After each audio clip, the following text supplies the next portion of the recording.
For the past 50 years, Timberland has established an incredible brand. I wear their boots every day. I can't wait to see what's in here.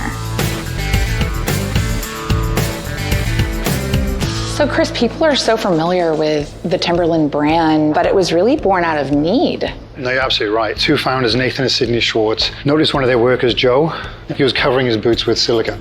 And they asked him, what are you doing? So Joe then turned around and said, well, I want to keep my feet dry, not just here, but also outside, and I also want to protect my boots as well. They took that concept, light bulb moment went off. They were like, well, we need to create a boot to really kind of, solve this problem. And that's how the 10061 6-inch came about, the first out-of-the-box waterproof boot. But what was really interesting as well is they tested its waterproofing by dunking it into the back of the toilet. So they didn't have the facilities at the time, so like, well, wow, this is how we can test the waterproofing. And now it's an icon around the globe. So this is what I'm thinking of when I think of Timberland. I immediately think of the yellow boot. And that color came about by mistake. It was the only colorway available to Sidney when he went into the tannery to find this amazing leather. Oh my gosh. But it's now become such a key signifier for us. Totally recognizable. Instantly. And the logo too. Sidney branded the leather with the logo to really tell people where the boot was from. But he was told he was crazy, and he was told, you're going to destroy the integrity of the leather. It's had the complete opposite effect. We have a very simple design formula. It's reissue, remaster, and reimagine. We're really kind of celebrating all the things that we've done amazingly well over the past 50 years. But now, with new technology, new ways of working, new construction methods, we can really push. But we still have a tie back to that original DNA. We don't never lose that DNA and those key signifiers. The hip hop culture took a liking to the brand and the footwear in the late 80s, early 90s. I remember seeing guys like Nas, the members of the Wu-Tang Clan, just really sporting these boots and making them their own. As we know, hip hop is a form of self-expression. So from the lyrics to how they looked, it's how they felt, and this is what they were projecting out into the world. I mean, you have your dream job, right? Because you're getting to figure out what all these collaborations look like for the brand. Definitely a dream job. I would say I turned my passion into a profession, and I think it's important because oftentimes the corporate world doesn't speak culture language and vice versa. So for someone like myself and my team, of course, we speak both languages, so we're translators. We're the bridge between the two.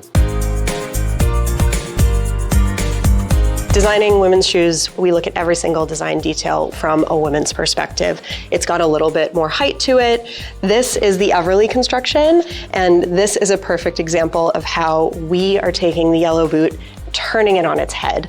The neoprene is going to be super comfortable, easy to wear.